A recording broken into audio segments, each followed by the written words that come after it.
Hey everyone, आज की video में हम पढ़ेंगे क्लासिफिकेशन ऑफ ब्रायोफाइट्स, जो कि दिया था रॉटमेलर ने। रॉटमेलर साइंटिस्ट का जो क्लासिफिकेशन है ब्रायोफाइट्स का, वो सबसे ज़्यादा सही माना जाता है। तो आज हम यही क्लासिफिकेशन पढ़ेंगे। तो इन्होंने ब्रायोफाइट्स को 3 क्लासेस में डिवाइड किया: हिपैटिक ऑप्सिडा, एंथोसिरोटॉप्सिडा एंड ब्रायोप्सिडा। हिपैटी मतलब होता है लिवर, तो इनको हम लिवर वर्ट भी कहते हैं। टॉप्सिडा को हॉर्नवर्ट कहते हैं और बायोप्सिडा को मॉस कहते हैं। रॉटमेलर ने इन सब के पीछे ऑप्सिडा वर्ड जोड़ा। यहाँ भी ऑप्सिडा है, यहाँ भी ऑप्सिडा है, यहाँ भी ऑप्सिडा है। तो इन सब नाम के पीछे इन सफिक्स ऑप्सिडा को रॉटमेलर ने बताया, और ये इन्होंने दिया था 1951 में। फर्स्ट क्लास है hepatic opsida. Hepatic opsida word hepatic से आया है। हिपैटिक का मतलब होता है लिवर, तो इसलिए इनकी लिवर जैसी शेप होती है, इसलिए इनको बोलते हैं हिपैटिक ऑप्सिडा।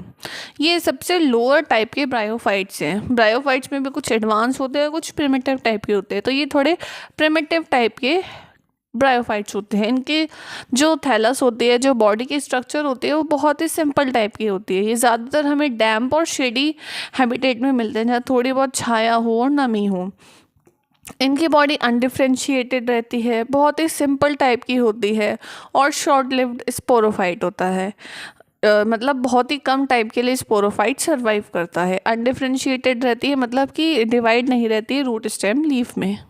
लेकिन कुछ ब्रायोफाइट्स में जो स्पोरोफाइट होता है वो डिफ्रेंशिएटेड रहता है फुट सीट और कैप्सूल में। यानी स्पोरोफाइट के 3 पार्ट्स होते हैं, फुट सीट और कैप्सूल।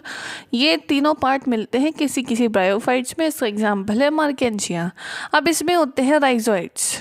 ये जो राइजोइड्स होते हैं वो यूनिसेल्युलर होते हैं, अनब्रांच्ड होते हैं और एसेप्टेट होते हैं।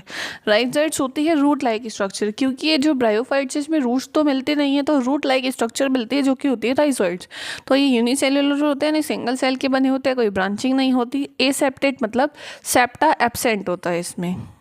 नेक्स्ट है कि इसमें जो वेंट्रल सरफेस होती है, क्योंकि इसकी बॉडी की 2 सरफेस होती है, डॉर्सल और वेंट्रल। तो वेंट्रल सरफेस होती है नीचे वाली सरफेस, उस सरफेस पर स्केल्स मिलते हैं। इसमें रिप्रोडक्टिव ऑर्गन्स जो होते हैं वो हमें मिलते हैं डॉर्सल सरफेस पर, यानी ऊपर वाली सरफेस पर। एसेक्सुअल रिप्रोडक्शन इसमें होता है जेमा कप के थ्रू।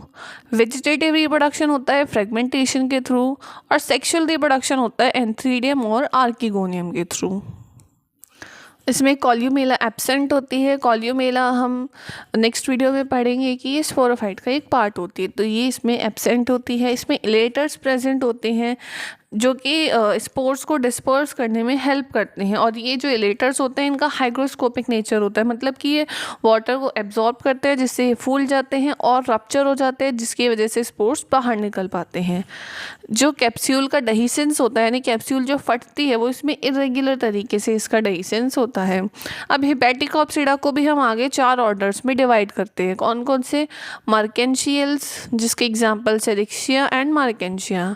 सेकेंड ऑर्डर है स्फीरियोकार्पेल्स, इसमें आते हैं स्फेरोकार्पोस। थर्ड ऑर्डर है कैलोब्रायल्स, इसमें आते हैं क्लेरोब्रायम। और फोर्थ क्लास है जंगर मैनियल्स, इसमें आते हैं पेलिया। तो ये हो गया फर्स्ट क्लास। अब आती है क्लास सेकंड, एंथोसिरोटॉप्सिडा। ये एंथोसिरोटॉप्सिडा में जो स्पोरोफाइट होता है वो हॉर्न जैसी स्ट्रक्चर होती है, इसलिए इसको बोलते हैं हॉर्नवर्ड्स। तो एंथोसिरोटॉप्सिडा को हम कॉमनली हॉर्नवर्ड्स के नाम से भी जानते हैं। ये एंथोसिरोटॉप्सिडा हिपैटिक ऑप्सिडा से थोड़े ज़्यादा एडवांस होते हैं, बट इनका जो गेमेटोफाइट होता है वो अनडिफ्रेंशिएटेड रहता है। इसमें जो राइजोइड्स होती है वो यूनिसेल्युलर होती है बट अनब्रांच्ड होती हैं। इसमें प्रोटोनिमल स्टेज नहीं मिलती है।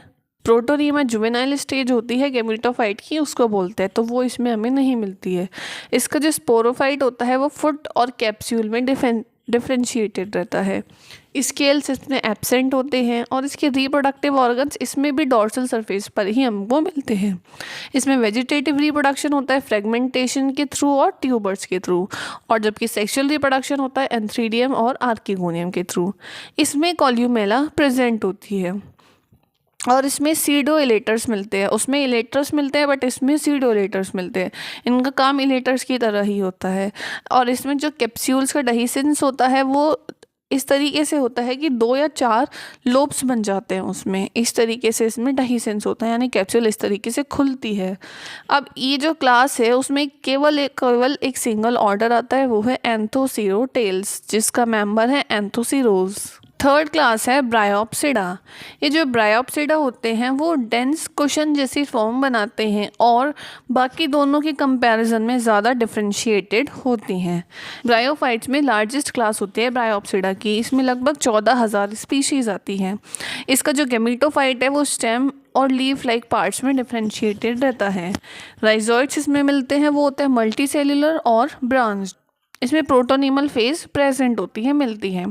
इसका स्पोरोफाइट डिवाइडेड रहता है फुट, सीटा और कैप्सूल तीनों में।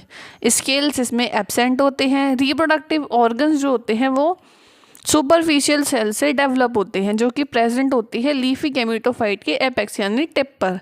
यानी गेमेटोफाइट में जो टिप वाला पार्ट होता है वहाँ पर सुपरफिशियल सेल होती है, जिससे कि रिप्रोडक्टिव ऑर्गन्स बनते हैं।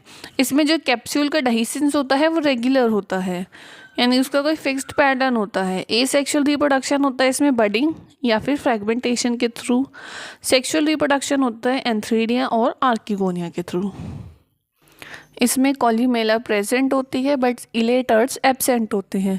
इसका एग्जांपल है ब्रायम, फ्यूनेरिया, स्फेगनम, पॉलीट्राइकम। इसके भी 3 ऑर्डर्स होते हैं, ब्रायेल्स, एंड्रेल्स और स्फेगनेल्स। ये था पूरा क्लासिफिकेशन ब्रायोफाइट्स का, जो कि रॉटमेलर ने दिया था।